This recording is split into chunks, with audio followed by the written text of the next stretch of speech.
ازيكم يا احلى بنات؟ عاملين ايه؟ يا رب تكونوا بخير. النهارده بقى هنعمل اكله جميله جدا وهتعجبكم جدا، وكمان غنيه بفسفور كالسيوم، فيها نسبه عاليه من الفيتامينات، وبندعمها اكتر كمان بالحاجات اللي بنحطها فيها، بالتوابل والحاجات التانية بتاعتها. هن... هنشوف مع بعض النهارده الاكله بتاعتنا هتتعمل ازاي. بصوا يا جماعه، انا جبت السمك السردين الصغنن وبقيت بنضفه، ولازم اشيل الراس بتاعته كده وانضفه كويس. بصوا شلت الراس خالص ونضفته كويس اهي. انا بشيلها، ما ينفعش طبعا نحط الراس لان بيبقى فيها مش حلوه، مش بتبقى حلوه. بصوا غسلته بقى وعملته، يعني شطفته بعد ما خلصت كل الكميه، غسلتها كويس. وبعدين هنحطه بقى في الصينيه بتاعتنا اهو. شايفين انا غسلاه بقى عامل زي الازاز. شلت الراس بتاعته خالص ونضفته. هتعجبكم الاكله دي، جميله جدا وغنيه بالفيتامينات طبعا.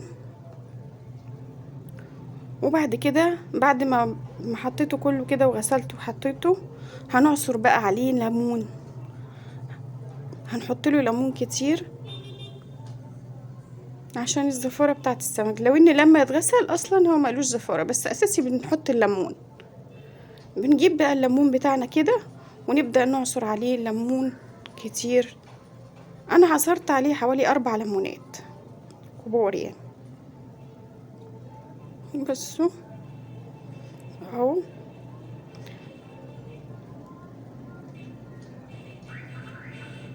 ما ينفعش نحطه بالراس بتاعته والكلام ده لان بيبقى فيها كبريت، مش بتبقى كويسة، يعني فيها مادة سامة للجسم. طب ليه؟ فاحنا نتعب شوية ونشيل الراس بتاعته وننضفه حلو ونغسله حلو، وبعد كده نعصر عليه ليمون كتير. نعصر عليه 3 ليمونات 4 ليمونات حسب ما احنا حابين. وبعد كده بجيب التوابل بتاعتي، بضيف له بقى كمون محمص وفلفل اسود، وبحط له ملح، بحط له شطة، وبعدين بقلبه كويس.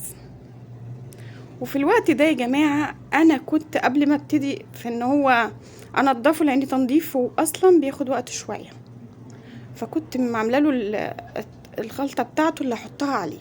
وهي كانت عبارة عن ايه بقى؟ بصوا انا لفيته كويس كده بالكمون والليمون والملح والشطة والفلفل الاسود. وبعد كده يا جماعة هجيب الصلصة اللي انا محضراها واقول لكم هي عبارة عن ايه، وانزل عليها بيه. الصلصة دي بقى عبارة عن ايه؟ بجيب بقى البصلة بتاعتنا، بنقطعها صغير وبنحمرها في الزيت. خلاص. واحنا بنحمر فيها كده بنروح عاملين بقى راس توم كده كبيرة شوية، وبندقها كويس وبننزل عليها مع البصلة وهي بتتحمر. الاتنين بيتحمروا مع بعض، يعني اول ما البصلة تدبل معايا اجيب التوم واروح منزله عليها، والاتنين يتحمروا مع بعض. وبعد كده تسيبها تتسبك وتحمر كويس البصله والتومه مع بعض. وبعدين بنزل عليها بالصلصه بتاعتنا المضروبه في الخلاط القوطه. وبعد كده بحط لها كمون محمص مطحون، بحط لها فلفل اسود، وبحط لها شطه عشان بتبقى حاميه بتبقى جميله، وبحط لها الملح بتاعها حسب اللي يحب الاكل عادي عادي حسب الكميه بتاعتك. وبعد كده يا جماعه لازم اسيبها تتسبك جدا، ما يبقاش فيها ميه. زي ما انتوا شايفينها هي ناشفه خالص اهي، شايفين؟ لو فيها ميه بقى بتزفر وتخرب الدنيا، ما ينفعش. لازم تبقى تنشفيها على الميه. وكمان لازم يبقى التوم متحمر. لو انت سبتي التوم محمرتوش وحطيتيه كده ني، محمرتوش مع البصل، يعمل حرقان على الصدر، فاحنا لازم نحمره كويس.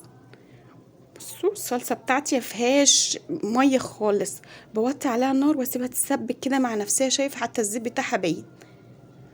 وبعد كده اهي تحطي لها كمون محمص زي ما انا علمتكم قبل كده، بنجيبه بنحمصه ازاي وبنضربه في الكبه بتاعتنا، بيبقى جميل. اهي كمون محمص وفلفل اسود، وتبقى ناشفه زي ما انت شايفه كده. وبعد كده هدخله الفرن من تحت. اول ما احس ان خلاص، لان احنا عارفين ان السمك بينزل ميه، فلازم الصلصه بتاعتي اساسا تكون ناشفه. وبعد كده ادخله الفرن، ولما الاقيه اتحمر من تحت احطه تحت الشوايه من فوق. وهو عامه ما بيحتاجش الشوايه، لان لما بيتحمر فوق وتحت. بصوا ناشف معايا ازاي، ولا زفاره بقى ولا اي حاجه، وجميله جدا.